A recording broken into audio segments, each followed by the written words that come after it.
Hey everybody, welcome back to Need to Keeping It Raw. I'm gonna start out with a word of prayer and then I'm gonna jump right into it. Lift every voice and sing till earth and heaven. Father God, thank you for my life. Thank you for giving me life, and I thank you for the life that you have spared. And stay with us in this fight. This is my faith-based prayer. Amen. Hey everybody, welcome back to Nita Keeping It Raw. Oh. First, let me say thank you to all my new subscribers. And I guess you all say all. Yes, every last one of them. Because each and every one of you make a collective, and I appreciate you. You know, it was a joy and a pleasure celebrating our Black holiday yesterday. I mean, it really was. It was beautiful.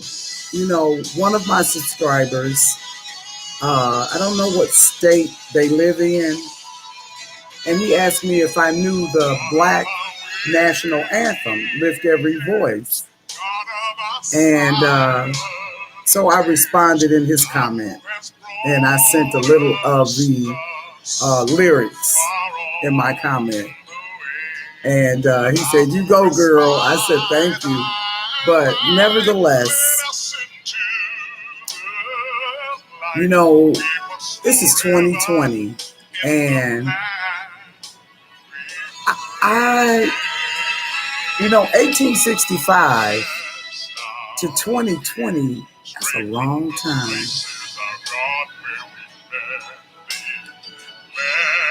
And I took full advantage of it. And we even had someone to donate some fireworks for our occasion.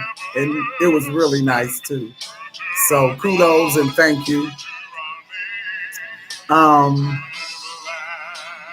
I find that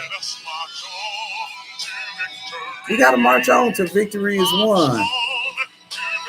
But I sit back sometimes and I still see division in our people. And I was telling someone today that the slave master did his job well. Because we as a people, we still don't know how to respect one another. And I'll give you a prime example. Okay, I went to pick up my mail a few days ago at our main branch because I hadn't been down to get it downtown since COVID-19 hit. And I stopped by and I got a sandwich, and it was a sister in there, and she was like a mulatto sister. And the orders were backed up a little bit, but she told me on the phone that it would be like maybe 25 minutes before the order got ready. So as I'm waiting,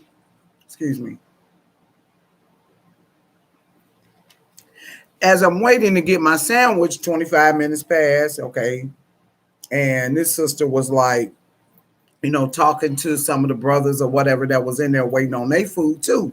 So I'm like, that's fine, but handle your business, know how to multitask while you at work.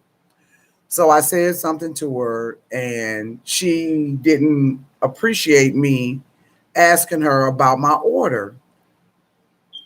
And from somewhere, I don't know where this came from, it be right. I say, look, light skin ain't in. Okay, where's my food? I said, light skin ain't in. And she said, black ain't either. And all three of those black men that she was talking to, they backed up from her. So she really was just trying to be, I don't know. So, and then there was another instances that happened a few weeks ago. Okay, so, but it's a story behind it, and it's kind of, well, I'll make it short. Okay, so I say maybe about 7 years ago, I had given a luncheon at my church home. And before the luncheon 7 years ago, one of the women in the church came to me and told me that she wanted to take me shopping. Because I guess I wasn't looking like too much of nothing, right? So I'm saying to myself, you want to take me shopping? And I'm saying to myself, okay, I done been homeless. I may look a certain way. I had clothes, but sometimes you dress like you feel, at that time in my life. So I said, you want to take me shopping, right? She said, yeah. Oh, okay, then. So move the story on forward. A couple months from that moment, I was sponsoring a luncheon at church after service. She didn't know that. So when I came in my after 5 gown, this was in December, I came in my after 5 gown, and I looked like a queen. I was dressed to impress, and I was beautiful. It was my birthday, and it was my birthday luncheon, and I wanted to celebrate it at the church, because if I could party in the street, at the club, when I was doing all that, surely I can break bread with the Christians, right? So when she saw me and I took off my mink and I hung it up, she said to me, we gonna hold off on that shopping spree. See, you cannot judge a book by its cover. You just can't. And so I said, are we gonna hold off now? I said, okay. So I saw where her intentions were in that area. She was being judgmental, but you call yourself a child of God, right? And so I went to the pastor and I spoke to him about it and everything. And I left it alone. Well, lo and behold, we're going to go forward 7 years later, which is up until today. I started getting these text messages from her talking about the pastor was going to be online, and she sent the link. Okay, well, I already knew that because the pastor personally sent me a link, right?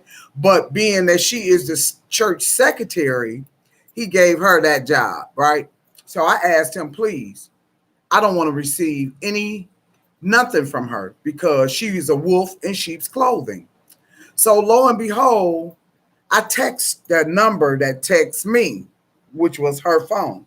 I said, please do not send me any more text messages and lose my number. And she sent me a text message. Well, I was just doing what the pastor asked me to do, blah, blah, blah, blah, blah. Okay. She said, but I won't anymore. So I put good and a devil face behind it and texted back to her. So, I say this to say that, sometimes the pastor say, okay, well, we need to pray for that sister. No, I'm keeping my prayers for myself. That's exactly what I told him. And I told him, maybe I do have some growing to do. But when you do things like that, it's not, cohesive to me. It's not good for my health. I don't want to be around nobody fake. I've been there. I've done that. I was with this man in 2009. I met him in 2008. I think it's been a couple minutes ago, but I was homeless at the time, and I was getting some water, and he called my name, and And I kept ignoring him because I had so much baggage. I didn't want to put that off on anyone. So he said, Miss Lady, he said, I'm trying to get your attention. I kept walking. I don't want to hear it. I'm homeless. I'm sleeping in my car. I'm sleeping in a parking structure. I don't have time for that. And the man said to me, God sent me to help you. And I turned around. And when I turned around, he said, let me feed you. You hungry? I didn't look like I was homeless, but God sent that man to help me. And a few years down the road, that man died in my arms. While we were having dinner, he jumped up from the dinner table after he put me in a house and died in my arms. And as soon as he closed his eyes, his kids came in and told me, you got to go. So I say this to say that we still have a long ways to go as a people. You know, I know that God is not done with all of us because there's always room for growth and improvement.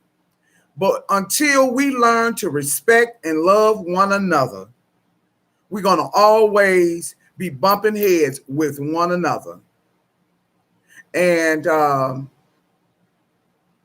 let us move forward until victory is won. And we not only fighting from different races for equality, we fighting each other every single day. But like I said, the slave master did his job well. He had the field niggas that worked from sun up to sundown in the field. And he had the high yellow house niggas who thought they were better than the field niggas. So yes, we have a long ways to go. How long it's going to take? Well, it's been a long time now.